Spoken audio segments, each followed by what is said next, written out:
Hi, I'm Dan Martin. I'm CEO of a company called IFX Online in San Diego, and I wanted to do just a quick sneak peek for you of our upcoming Strategic Franchise Conference set for November 30th through December 2nd in San Diego. And it's a 3-day strategic event specifically for franchise executives covering strategies designed to boost your bottom line, to boost the bottom line of each and every one of your franchisees, help you out with franchise development and operations, what we call the new ROI. All of this is on our website, which is www.ifxconference.com. And a little bit about us. I'm CEO of a company that's been around for 15 years now. We're servicing over 300 brands for both strategies and technologies that are provided specifically to franchise organizations. Clients include Gymboree and GNC and IHOP, the Melting Pot restaurants, Yum Brands, and then we've got a whole lot of clients that have 5 or 10 franchises, and we strategize with them to help them grow, and we design technology applications to help them manage their franchise organizations online. So we've been doing a strategic conference now for about 14 years, and we drill down to a whole series of strategies designed to benefit your franchisees and also benefit you even in today's economic times. So we've got a lot of experience on the strategic side, a lot of experience on the technology side, and we've applied all that into one conference, and it's based on today's economy. And basically, rather succinctly, 4 years ago, I was looking pretty good, and the economy was doing great. I was smart, funny, talented. The year after that, when the recession hit, I wasn't so sure, and of course, kind of the double dip happened. The year after that, in 2010, I was shocked that the recession was still going on, and if you've been in franchising for a while, you know how recessions typically have been good for franchise companies, but now it's not so great. So we put together a series of strategies and a conference designed to get you back to the way you were and have you capitalize on opportunities in today's economy that you wouldn't otherwise recognize. So we're a big advocate of taking advantage of opportunities with suppliers, with franchisees, with prospective franchisees, domestic and international. We kind of view it like a piano keyboard. If you ever sit down to a piano and you look down at the keys, whether you play piano or not, every hit song that was ever written and every hit song that will ever be is right in front of you. So if it's a Beatles song or if it's Michael Jackson or Nirvana or Lady Gaga, it hasn't been all done before. There are more to come. So it's just a question of rearranging the order in which you press those black and white things. And this strategic conference coming up is designed to help franchisors and franchise executives with opportunities, specific strategies to take advantage of the economic environment that we're in now and help you build for the future. Basically, we call it the new ROI. And we consider return on investment a little more than just when do I get my money back. We consider it at the franchisee level, and then we stream it into the franchisor level. So producing high-performance franchisee candidates is pretty much at the top of the list. How do we get better franchisees in place faster? How do we increase their revenues? How do we generate more customers for them using social media, using regular media, using certain efficiencies in the way we get the brand out, things like that? How can we decrease their expenditures and still leverage and consolidate services to make them run more efficiently? How do we increase brand exposure and the bottom line, which is net income? And then encapsulate all of that in a strategy that builds morale.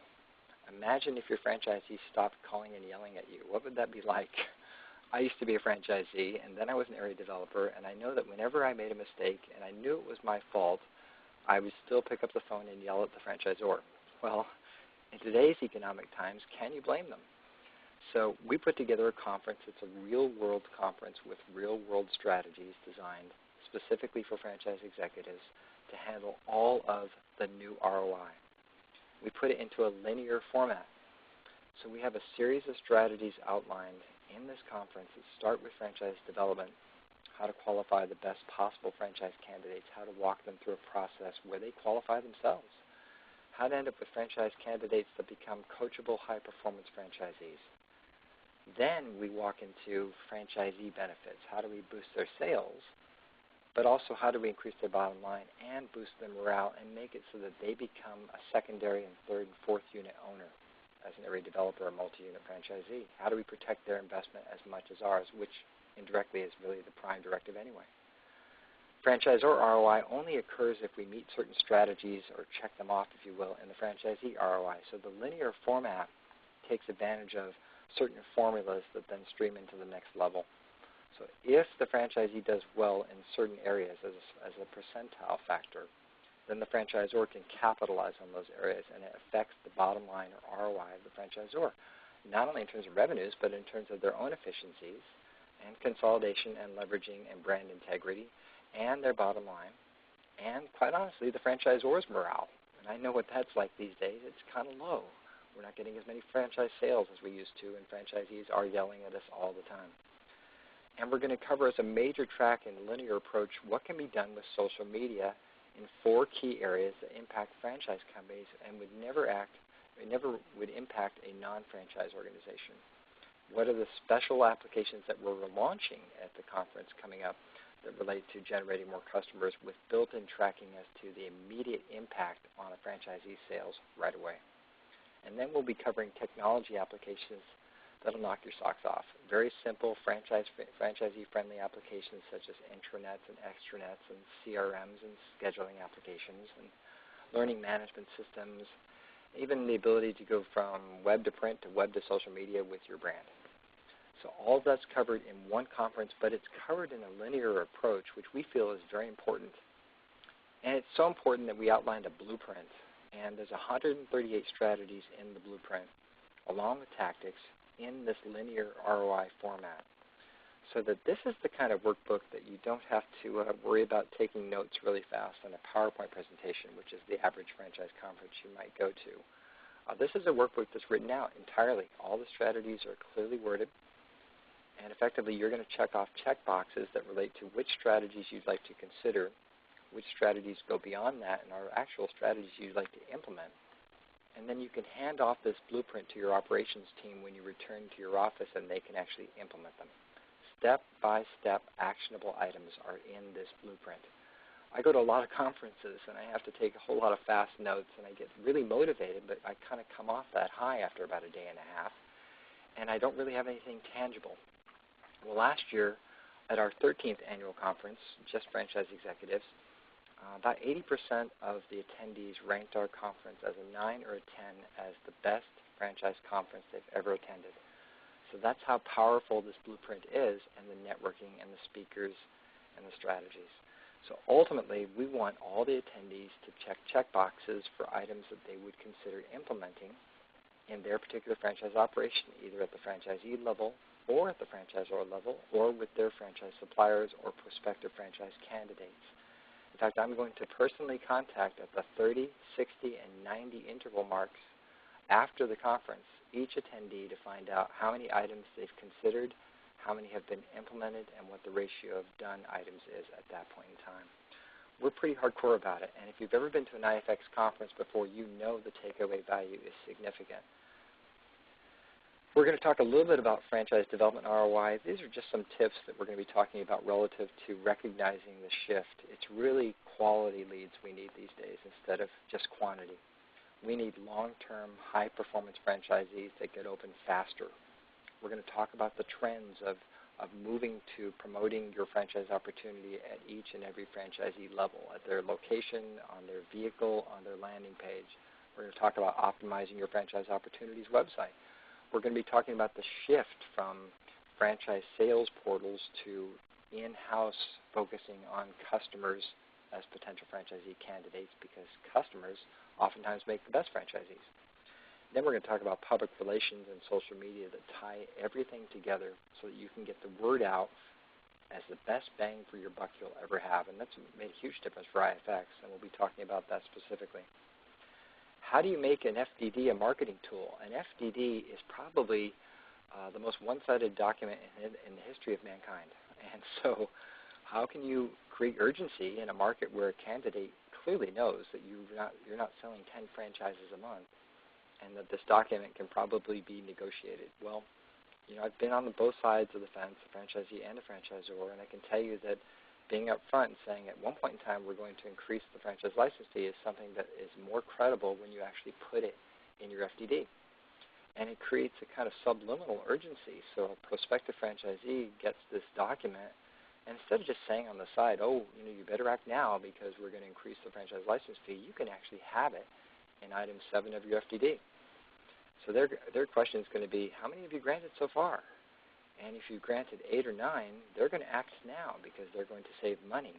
If you've granted 15 or 16 in the schedule, it's going to show that it goes up at 21 franchises, another $7,500 or whatever. So that it creates urgency. It adds value because if you buy in at one of the lower levels as the first franchisees, your franchise is just appreciated once it goes up. You can't get a franchise for $37,500 anymore. They're all $45,000 and so on. So specific ways to turn an FDD and the process of granting a franchise and the process of determining if a franchisee is qualified into a marketing tool, into a scheduled series of strategies that actually work in today's economy. That's what our strategic conference is all about. We're going to talk about very cost-effective, if not free, ways to build urgency and create credibility. In this case, you've all got a form that people fill out asking for more information. Great. Instead of just saying, what area are you interested in, put a first choice, second choice, and third choice field in. Make them required fields. Drop them into your form online. And a candidate now is required to fill them out. And if they fill out Phoenix, Mesa, and Tempe, Arizona, that's great. That gives you information in franchise development that you wouldn't otherwise have. You've got a fallback, if you will. And honestly, it creates a certain sense of urgency on behalf of the prospect who thinks that they're wondering, why do they have to put a second and third choice? Is there a chance that their first choice might not be available? And they get all nervous. So it helps out a lot in terms of creating a standard at the very beginning of expectations. And that's what it's all about. That, in effect, this is a program that's administered by the franchisor that's already been proven and that you can follow from the very first thing that you fill out, this set system, to determine whether or not you can be a high-performance franchisee winner as a function of following this system right away. And if they put Phoenix, Phoenix, Phoenix as first, second, and third choice, does that tell you anything? It's actually a great idea, and it's free to do. If you have a webmaster, it'll probably take them 10 minutes to make this happen. We have a great resource for you all to check out, and it's on our website. If you go to ifxonline.com/resources, or just click on the resources section of our website, you'll see a session called Milestones and Mindsets. Go through that if you get a chance. It'll talk about the whole new process in qualifying prospective franchise candidates, basically to generate high-performance franchisees faster. There's a whole series of steps. What we would all call due diligence is now an achievement process where people are recognized throughout the process. The old day of working in a store is now called Undercover Boss Day. We do personal meetings and personal interviews with CEO management at one point in time as one of the milestones that a candidate must go through in order to prove out the fact that they're qualified to be a successful franchisee, not just an average one. So we have a 14-step process that you'll have as a function of our blueprint that'll blow your mind. And you'll see part of it if you go onto our website and view the Milestones and Mindsets presentation. It's great. If you haven't seen it, I really encourage you that you should go check it out.